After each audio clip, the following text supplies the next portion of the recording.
हमारे साथ मौजूद है पाकिस्तान क्रिकेट बोर्ड के साबिक सरबराह खालिद महमूद साहब।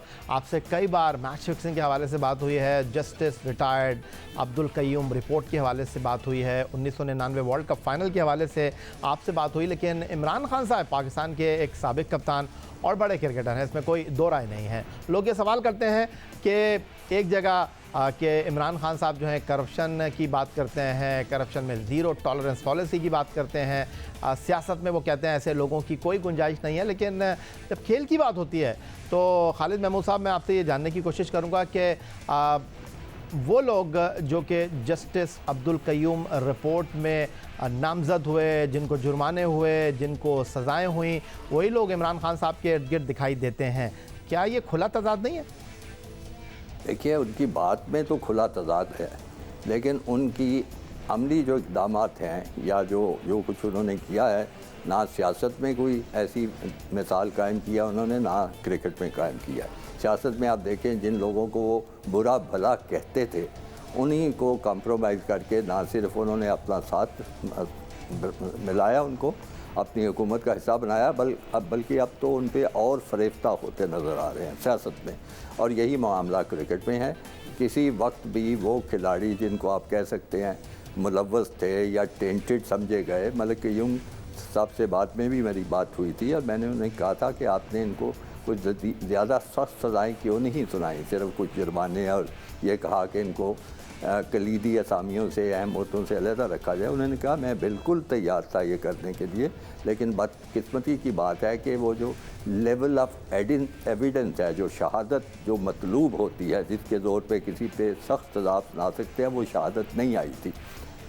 इस तरह की थी सर्कमस्टांशियल एविडेंस थी, जिसकी बुनियाद पे मैंने वो सिफारिश की। लेकिन वो बदकिस्मती की बात है, उस सिफारिश पे अमल भी नहीं हो सका। और जो आप कह रहे हैं इमरान खान साहब के बारे में, वो तो उनके पसंदीदा उनमें लोग शामिल हैं, उनके साथ उसी तरह मिलते हैं। और आपने गौर किया होगा कि उन्होंने इस मौजू पे कभी लब नहीं खोले, कभी एक बात तक नहीं की कि ये चीज़ हुई, ख़राब हुई, नहीं होनी चाहिए थी। तो इसलिए वो महल जो उनको पसंद आए उनके बारे में वो कुछ नहीं कहते।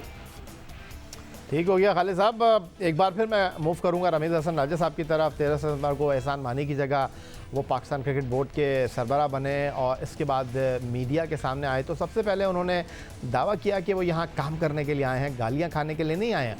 उन पर तनकीद होगी तो वो उसका भरपूर जवाब भी देंगे। उन्होंने कहा क्या था, मैं आपको दिखाता है। क्रिटिसिज्म करना बड़ी आसान चीज़ होती है। मैं चाहूँगा कि थोड़ा सा आप जो है वो समझे कि मैं यहाँ पे क्यों आया हूँ। मैं यहाँ पे देखें हरगिज़ गालियाँ खाने नहीं आया हूँ, क्योंकि मेरा और मेरे भाई के नाम पे यहाँ पे गद्दाफ़ी स्टेडियम में एक एनक्लोजर है। सो कुछ करके आया हूँ मैं यहाँ पे, और किसी वजह से यहाँ पे मुझे लाया गया है। सो बिल्कुल सर आंखों पे आपके सजेशंस, मगर just for the heck of it मैं यहाँ पे क्रिटिसिज्म ना सुनूंगा और उसका जवाब भी मिलेगा आपको इंशाल्लाह, और अच्छा मिलेगा, कंस्ट्रक्टिव मिलेगा। मेरा मतलब कहने का ये, मैं कोई थ्रेट परसेप्शन नहीं क्रिएट कर रहा हूँ। तो सुना आपने खालिद महमूद साहब। रमीज़ हसन राजा के बारे में आप क्या कहेंगे? आपने कई क्रिकेट बोर्ड के सरबराहों को देखा है, 20 साल से ज़ायद हो गए आपको पाकिस्तान क्रिकेट बोर्ड की सदारत छोड़े हुए, लेकिन क्रिकेट मामलात में अभी आपकी खासी गहरी निगाह है। रमीज़ हसन राजा साहब को आप किस तरह देख रहे हैं? इमरान खान साहब की जितनी क़ुर्बत रही और एहसान मानी को तब्दील करके रमीज़ हसन राजा को क्रिकेट बोर्ड का सरबराह बनाया गया, आप उनके ऊपर एक साबिक़ सरबराह की हैसियत से क्या तबसरा करेंगे? तबसरा करना या बहुत आसान है, लेकिन इसमें मेरी एक मुश्किल है इस तबसरे में। वो ये है कि रमीज़ राजा मेरे साथ उन तीनों टीमों का हिस्सा थे जो मैं मैनेज करने के लिए गया था। एक इंग्लैंड में 92 में, उसके बाद जनूबी अफ्रीका में। वो पहला हमारा टूर था, कोई पाकिस्तान टीम उससे पहले जनूबी अफ्रीका नहीं गई थी, और फिर तीसरा वेस्ट इंडीज़ का। तीनों में वो शामिल थे। एक बात मैं, वो पता नहीं है सुने या ना सुने, है मुझे इससे गरज नहीं है, वो मेरी तीनों टीमों में जो बेहतरीन रवैये वाले खिलाड़ी थे वो ये थे। यानी हमेशा कवायद का ख्याल रखना, जो मैनेजमेंट की तरफ से हदायत दी जाती थी उनका ध्यान रखना, कभी उनको मीडिया के सामने लाने की ज़रूरत होती तो उनकी बड़ी अच्छी गुफ्तगू होती थी। तो उसकी बुनियाद पे आप जानते हैं कि मैनेजर का और खिलाड़ी का एक ज़ाती रिश्ता और ताल्लुक़ भी बन जाता है। अब ज़ाहिर है मेरी उस वक्त भी सीनियर पोजीशन थी, बाद में जब मैं चेयरमैन हुआ उस वक्त भी सीनियर पोजीशन थी। तो अपना एक आप यूँ कह लें कि एक जूनियर कोलीग के बारे में तबसरा करना कोई आसान काम नहीं है, लेकिन फिर भी मैं आपकी खातिर 2-4 बातें कर लेता हूँ। वो आए हैं, न्यूजीलैंड का पहला इनके ज़माने में एपिसोड हुआ है और उसमें मैंने खुल के बड़ी बात की थी और मैंने ये बात की थी कि न्यूजीलैंड ने जो कुछ हमारे साथ मामला किया है उसका उनको तसल्ली बख्श तरीके से उनके साथ मामला नहीं किया गया। और मैंने मसलन कहा था कि फ़ौरी तौर पे आईसीसी के कवानीन इजाज़त देते हैं कि आप एक फ़ौरी आईसीसी का इजलास बुला सकते हैं। अगर 10 में से 5 फुल मेंबर मिल के ये तजवीज़ दें तो इजलास हो सकता है। उसमें आप न्यूजीलैंड को कटहरे में लाएं, उनसे पूछें कि आप इतने दिन हमारे पास रहे, आपको सिक्योरिटी में ख़राबी नज़र नहीं आई तो आप एकदम उठ के भाग गए, ये सुनी सुनाई बात पे, और फिर उनसे माफ़ी का मुतालबा किया जाए और मज़ीद बात। वो नई चीज़ें हुई, मैं उसकी उस हैंडलिंग से बिल्कुल खुश नहीं था। उसके बाद ये जो भी बात में चीज़ें हो रही हैं, पीसीएल हुआ है वो ठीक है, अच्छा टूर्नामेंट हुआ है, फिर ऑस्ट्रेलिया का आ जाना और उनके भी मामला, टेस्ट सीरीज़ हम हारे हैं, 12 वनडे हम जीते हैं। तो अभी मेरा ख़्याल है कि ज़रा बहुत ही जल्दी है कि उनके दौरे सदारत पे कोई कोई फ़ैसला सुना दिया जाए। खालिद महमूद साहब, आपको क्या लगता है, पाकिस्तान क्रिकेट बोर्ड में एक तवील इनिंग्स खेली है जाकिर खान साहब ने और क्रिकेट बोर्ड में जाकिर खान साहब की मौजूदगी कहीं ना कहीं इमरान खान साहब के खौफ, इमरान खान साहब के रुतबे की वजह से उनकी मौजूदगी का सबब बनी है। कोई माने या ना माने, लेकिन आपको लगता है कि इमरान खान साहब नहीं रहे तो जाकिर खान साहब, रमीज़ हसन राजा साहब और हम ख्याल लोगों के लिए क्रिकेट बोर्ड के दरवाजे बंद हो जाएंगे, रास्ते जो हैं वो नाहमवार हो जाएंगे?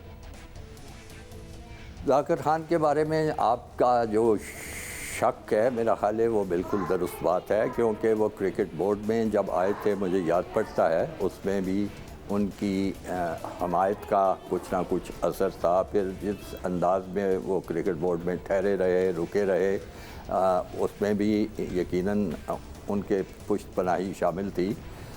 तो जाकिर के ताल्लुकात आपको पता है कि हमारे वज़ीर आज़म के साथ काफ़ी मजबूत हैं, वरना इतना लंबा अरसा क्रिकेट बोर्ड में ठहरना कोई आसान काम नहीं जितना अरसा ठहरे।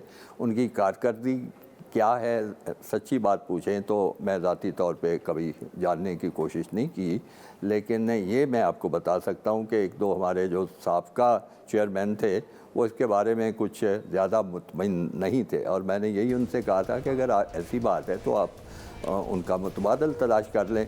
तो वो मुस्करा के बताने लगे कि अगर आप होंगे तो आपको पता लगेगा कि इनको निकालना कितना मुश्किल है। तो इस हद तक मैं सिर्फ जानता हूँ। बाकी दूसरे जो लोग हैं, आपने मौजूदा चेयरमैन के बारे में भी पूछा, तो ये बात तो रवायत हमारी चलती आई है कि अगर दौर बदलता है, अगर हुक्मरान बदलता है, सरपरस्त बदलता है, उसके बाद साथ ही चेयरमैन भी बदल जाता है। लेकिन मैं समझता हूँ कि ऐसा नहीं होना चाहिए। ऐसा सिर्फ इस तरह होना चाहिए कि अगर उस चेयरमैन की कारकर्दगी इतनी अच्छी नहीं है फिर तो तब्दील कर दिया जाए, वरना चलने देना चाहिए। चले, आखिरी 1-2 सवाल खालिद महमूद साहब आपके सामने रखूँगा। खालिद महमूद साहब, आपको लगता है रमीज़ हसन राजा साहब अगर चेयरमैन क्रिकेट बोर्ड ना रहे तो क्या एक बार फिर वो कमेंट्री कर सकेंगे, या आने वाला चेयरमैन उनसे ये हक भी छीन लेगा कि वो कमेंट्री बॉक्स में एक कमेंटेटर की हैसियत से खिदमत अंजाम दें? नहीं, चेयरमैन का तो कमेंट्री से बहुत ज़्यादा ताल्लुक़ नहीं होता। फ़र्ज़ कीजिए उनका किसी गैर मुल्की जो नशरियाती कंपनी से मुआहदा हो जाएगा तो क्रिकेट बोर्ड का चेयरमैन क्या कर सकेगा? वो तो अपनी मेरिट पे अगर कमेंट्री के लिए बुलाए जाते हैं तो वो ज़रूर करेंगे। आप जानते ही हैं कि हमारे और दूसरे भी ऐसे लोग हैं जिनके पीछे कोई ना कोई कुव्वतें होती हैं जो कमेंट्री टीम का हिस्सा होते हैं। तो रमीज़ राजा तो बहरहाल मैं समझता हूँ कि इतने अरसे से कमेंट्री कर रहे हैं कि अगर इस ओहदे पे वो नहीं रहते तो कोई ना कोई नशरियाती अदारा ज़रूर उनको पेशकश करेगा। तो अब आपको क्या लग रहा है खालिद महमूद साहब, हुकूमत की तब्दीली की बड़ी बाज़गश्त है, आपको क्या लगता है कि पुराने मामला बहाल हो जाएंगे, और अगर ऐसा हुआ तो आपको लगता है कि कोई पुराना नाम एक बार फिर क्रिकेट बोर्ड के सरबराह की दौड़ में शामिल हो जाएगा? आपको लगता है कि नया क्रिकेट बोर्ड का सरबराह जो है वो कोई पुराना नाम होगा, क्रिकेट का साबिक सरबराह होगा? अगर आप पुराने नाम जो शामिल हो रहे हैं उनका मुझ पर भी जाहिर कर दें तो फिर मैं मज़ीद। खालिद महमूद साहब, नजम अजीज सेठी फ्रंट रनर कहे जा रहे हैं। नजम सेठी साहब के बारे में मैं आपको ये बता सकता हूँ कि उनके मौजूदा जो उनके यानी साबका वो जो हुक्मरान थे जिन्होंने उनको बनाया था, उनके साथ मामला बहुत अच्छे हैं और मेरा ख़्याल है वो ख्वाहिशमंद भी हैं वापस आने के, क्योंकि जब उनको छोड़ना पड़ा था उस वक्त भी वो मेरा उनसे रब्ता था, वो मशवरा करते थे और मेरा मशवरा उनको यही था कि चूँकि वो अब आपको नहीं चाहते जो नए हुक्मरान आए हैं, तो इज़्ज़त इसी में है कि आप बड़ी आबरूमंदाना तरीके से सलाम करें और निकल जाएं। तो उन्होंने वही किया और इसी वजह से मेरा ख़्याल है कि मामला ज़्यादा खुले नहीं हैं, तो उनका है राब्ता। और अगर सूरत हाल ये हुई कि चाहे अदम एतमाद का सिलसिला शुरू होने के नतीजे में लाहौर के जो सियासी ग्रुप है बड़ा, उनका नुमाइंदा कोई वज़ीर आज़म बनता है या इलेक्शन हो जाने की शक्ल में उनकी तरफ से आना है, तो वो ख्वाहिशमंद भी होंगे। और अगर वो ख्वाहिशमंद होंगे तो मैं आपको हतमी तौर पे बता सकता हूँ कि उनको कामयाबी भी हो सकती है। बहुत शुक्रिया आपका पाकिस्तान क्रिकेट बोर्ड के साबिक सरबराह खालिद महमूद साहब, हमें वक्त देने के लिए। पाकिस्तान क्रिकेट बोर्ड के जो मामलात हैं, पाकिस्तान क्रिकेट बोर्ड में हुकूमत की तब्दीली, क्रिकेट बोर्ड के सरबराह की तब्दीली का पेश ख़ैमा साबित होती रही है माजी में, और क्या इस बार भी ऐसा ही होने जा रहा है? खालिद महमूद साहब की राय आपने सुनी।